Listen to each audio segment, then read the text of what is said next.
საქართველოში ბალნეოლოგიური კურორტები კვლავ სავალალო მდგომარეობაშია. გამაჯანსაღებელი ობიექტების სარეაბილიტაციო პროექტები ამ დრომდე არც ახალ ხელისუფლებას გააჩნია.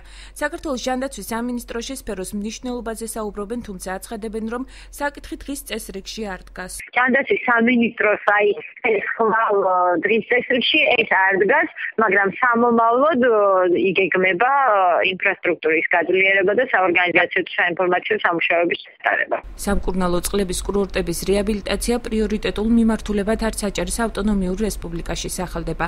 არჩილ ხაბაძის განცხადებით, ბალნეოლოგიური კურორტების ინფრასტრუქტურის განვითარებასთან დაკავშირებით მთავრობის კონცეფცია მხოლოდ 3 თვის შემდეგ გახდება ცნობილი. ის ასევე არ გამორიცხავს ტერიტორიების ინვესტორებისთვის გადაცემას.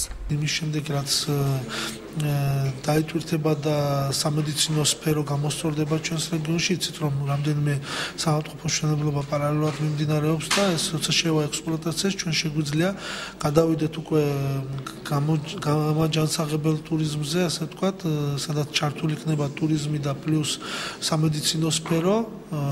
შესაბამისად, ინვესტორების ინტერესიც არის, ჩვენ რამდენიმე მიმართულებით მუშაობთ. აჭარის სხვადასხვა მუნიციპალიტეტებში არსებული სამკურნალო წყლის კურორტებს შორის დღეს მხოლოდ მახინჯაურში არსებული გოგირდის აბანოები ფუნქციონირებს. ისიც შეზღუდული დროით და მომსახურებით. ადგილობრივები და ტურისტები აბანოების სასწრაფო რეაბილიტაციის აუცილებლობაზე საუბრობენ. ძირითადად ჩვენი ხალხი ადგილობრივი მოსახლეობა მოდის. იყვნენ აზერბაიჯანიდან, სასომხეთიდან, რუსეთიდან, უკრაინიდან. თუ გაკეთდება და ბასეინი იქნება და უფრო კომფორტული იქნება, უფრო კარგი იქნება. ძალიან კარგია, რომ საქართველოში არსებობს ესეთი კურორტები, მაგრამ ნამდვილად შემიძლია ვთქვა, რომ იმ სტანდარტებს არ ექვემდებარება, რაც მსოფლიო სტანდარტების საქართველო მაინც მიდის წინ და გვეკადრება უფრო კარგი გარემოცვა. ფიზიოთერაპევტი გიული ხილაძე მინერალური წყლებით მკურნალობის უნიკალურობაზე ამახვილებს ყურადღებას და აღნიშნავს, რომ ბალნეოლოგიური კურორტების მიმართ მოსახლეობის ინტერესი საუკუნეების განმავლობაში არ შემცირებულა.